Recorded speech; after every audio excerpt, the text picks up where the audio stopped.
bahasa Jepang itu kan 1,5 tahun kan. Jadi sampai sekarang belum berangkat loh Mbak. Karena gimana lah ya perasaan saya kasih dia seperti itu karena memang harapannya mau kerja lalu bisa bantu kita untuk ekonomi gitu kan Mbak kan. Gimana ya Mbak solusinya gitu? Eda dari Medan mana, Da? Dari Sibul Gada. Oh, gini Da, soalnya kan kalau proses ke luar negeri secara legal itu memang prosesnya lama, Da. Nggak bisa langsung. Nah, bahasa walaupun sudah difahami ada yang sampai 2 tahun. Proses memang lama itu secara legal. Kalau secara ilegal nada langsung itu terbang tapi damai di sana dijual, ditipu. Iya. Betul. Memang dia bilang gini kan, enggak kan, Mama, aku nggak mau ilegal, nanti susah loh Mak, katanya. Betul.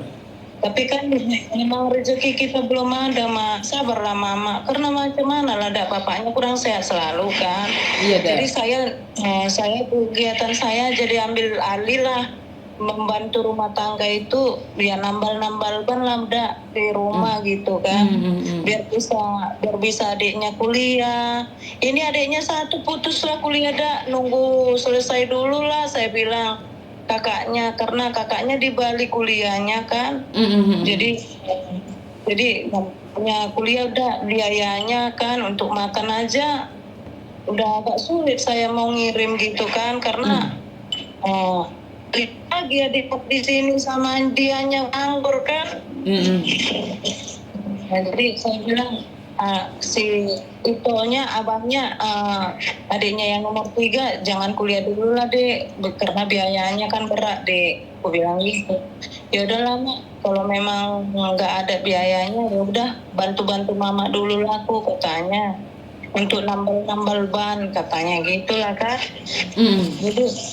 Jadi saya lihat itu kan kayaknya gimana ya perasaannya, kok udah capek belajar, kok lama kali lo kakak bantu Mama, saya bilang gitu. Terus jadi dia ngambil solusi lah kan jadi dia pikir kerja untuk daripada dia selalu nengok aku, nggak sampai hati lah dia gitu kan. Jadi dia kerja ikut mekar itulah ngasih pinjaman sama masyarakat itulah. Jadi lama-lama kali pulangnya ibaratnya kendaraan terus sampai jam 3 pagi, mulai jam 8 sampai jam 3 pagi ngutip ke rumah-rumah orang. Jadi kayaknya kalau kita nggak lihat dia kerjanya di luar ibaratnya itu kan ya hanya doa yang kita ini kan. Kalau ini memang kita nggak sampai hati loh nengoknya sampai jam-jam 3 pagi belum mandi belum makan gitu. Karena ekonomi di Indonesia itu sangat sulit ya, satu. Kedua, untuk berangkat ke luar negeri juga tidak mudah. Karena itu persaingannya sangat ketat sekali. Kenapa sampai orang bisa ilegal Ya karena kalau yang legal tuh sangat sulit sekali prosesnya dan lama sekali. Itulah jadi aku minta tolong kali lah bantu kayak saya biar ada bantuan ekonomi untuk anak-anak Bantuan dalam hal apa ya biar bisa dia kerja berangkatnya gitu. Nggak bisa kan dia ada di LPK, dia belajar di situ dan LPK itu yang kasih peluang dia untuk kerja. Jadi yang penting satu hal kalau mau ke luar negeri memang harus sabar dan harus punya kekuatan dan tujuan besar karena ada yang baru 3 tahun baru bisa terbang jadi tidak semudah waktu yang ilegal Iya ya ya. Betul. Memang harus sabar ya ya. Betul Edaku, sabar. Tuhan pasti kasih jalan lah Yang penting Eda berdoa, si Itoknya belajar, berdoa juga, pasti Tuhan kasih mujizat Itulah. Memang saya selalu bilang, apa kamu main-main Kak? Sampai kan belajarnya ujiannya kan ada kan? Sistem ujiannya Jadi ujiannya selalu bayar kita itu kan. Betul. Jadi saya bilang, atau kakak kalah dalam ujiannya. Yang berapa kali ini memang kakak kalah, Mak. Kalau yang terakhir ini Mak kakak menang. Jadi kakak hanya nunggu aja. Kemarin ada jobnya, katanya jobnya itu bangkrut, ya gitu. Jobnya sudah ada kemarin enggak kan, tapi jobnya bangkrut setelah ditanyain dia sama senseinya. Saya gimana? Saya butuh kali dana sensei bantu orang tua, katanya. Maaf ya kalian, perusahaan yang merekrut kalian itu bangkrut, katanya. Aduh, kasih job yang baru lah sensei, biar agak ini. Saya mau pengen kalau waktu orang tua, karena udah saya ikutin ekonomi orang tua saya, katanya gitu. Iya, Eda. Memang sekarang ini peluang pekerjaan di luar negeri itu sangat sulit sekali. Ya, saya tidak bisa membantu apa-apa ya, Eda ya. Cuman bisa membantu doa. Siapa tahu nih proses kedepannya lebih baik lagi. Itu Eda, amin lah. Amin. Makanya aku kan selalu ikutin Eda kan. Iya, bisa jadi solusi. Memang pertamanya dibilang anak-anak ini, nanti kayak kemarin mama dapat ini hanya untuk bantu mama, rupanya bohong. Ini nanti mama ikutin, enggak, kalau ini saya langsung WA dari apa, saya bilang saya mau curhat, kalaupun itu memang apa, saya kayaknya kalau curhat sama orang kita diketahui, kalau curhat sama Mbak ini kan saya lepas dari sakit kayak sesak, perasaan saya nyekolahkan anak-anak kok sia-sia jadi nganggur gitu pikiranku, karena capek kali aku yang nambal ban ini, aku bilang sama anak-anak. Eda, tidak ada perjuangan seorang ibu yang sia-sia, Eda. Eda cuma membutuhkan sedikit kesabaran. Eda tahu kan, saat seseorang menggali lubang, dia berharap airnya keluar, tapi belum waktunya, Eda. Kini Eda terus harus menggali. Saat Eda merasa lelah, sebenarnya sebentar lagi, Eda. Percaya nggak? Saat kita sudah merasa lelah, capek, berdoa seperti tidak ada jawaban lagi dari Tuhan. Di situ sebenarnya kita diuji, Eda. Bukan saat kita bisa bayar sekolah, saat kita bisa sekolahkan anak-anak, bisa makan, itu bukan ujiannya, Eda. Ujian saat kita sudah capek, Eda. Merasa bahwa kita sudah bekerja banting tulang, anak-anak kuliah tidak bekerja, tapi mungkin mereka punya niat untuk bekerja, Edaku. Iya itulah, karena kan mereka sekolah juga, saya harus berutang, jadi saya pernah kontrak yang naik terus, jadi saya utangnya numpuk terus, jadi tolonglah kerjalah, sia-sia saya mau nyekolahkannya kalau kayak gitu. Ya Mak, sabar Mak, gitu-gitu aja lah.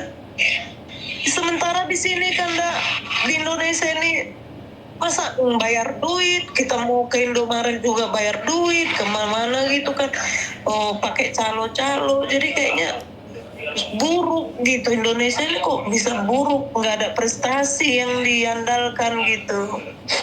Karena kalau kita berbicara tentang Indonesia terlalu besar nih, Eda. Anak Eda aja dibimbing. Ini sebenarnya saat Eda lelah, saat Eda sudah tidak ada pengharapan lagi. Disitulah Eda semakin menguatkan doa.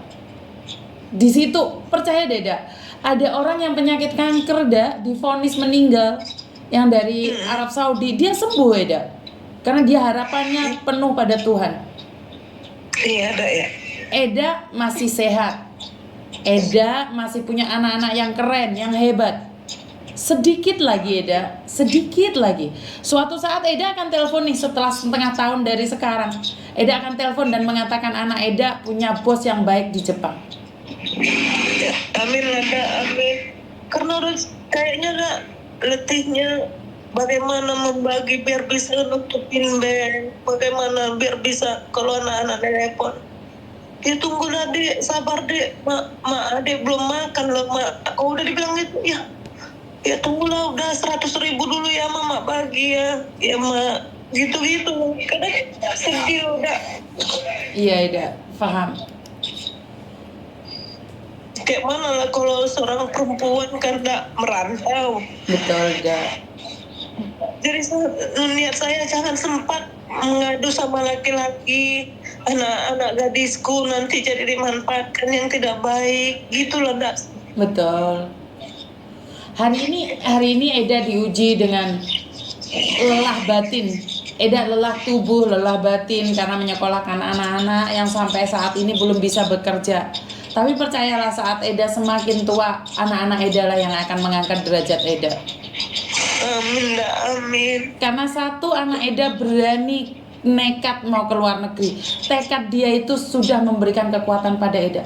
Satu anak itu bisa menaikkan keluarga di atas Eda. Dengan niat dia, walaupun saat ini belum rezekinya dia ada. Tapi yakinlah, ini anak punya semangat yang begitu besar. Eda akan diangkat derajatnya. Hari ini Eda mungkin direndahkan, hari ini Eda mungkin disakitin. Tapi perjuangan seorang ibu nggak akan sia-sia, Eda. Ya terkadang kan Dak, kalau kita lihat teman gitu kan, ditengoknya lah dia gitu kerjanya gitu kan, bahkan minta tolong ya daripada nganggur gitu kan. Jadi kitanya direndahkan gitu Dak, anaknya sarjana nggak sekolah nggak kerja gitu, jadi ya, ngeri kali ya. Padahal nggak rezeki itu kan nggak semua sama ya Dak ya. Eda, ada orang yang punya rezekinya telat tapi dia di atas, Dak. Itulah Dak. Ada orang yang rezekinya telat, rezekinya di atas, Dak. Nggak perlu cemburu dengan rezeki orang, kan kita tidak tahu apa yang terjadi sama dia. Hari ini Eda nggak punya rezeki walaupun anaknya sarjana. Tapi anaknya kan niat ada kerja, Dak. Dia Itulah, semangat. Dak. Jadi kalau anak-anak memang dibilang ya Dak, sabar Mama. Tahu kami capek Mama, sabar. Apalagi kayak bapak kurang sehat, selalu nggak pernah bantu Mama lagi di bengkel. Iya, itulah. Kayak mana aku bisa nggak aku menyekolahkan kalian, jangan seperti aku lagi sakitnya. Untuk berumah tangga juga sakit, berutang awal sampai sekolah kalian berutang terus, jangan sampai seperti aku lah, aku bilang. Kalau bisa kalian maju semuanya, bilang gitu nggak sama orang itu. Karena kita berdoa itu tidak semua doa kita dijawab hari itu juga, Dak.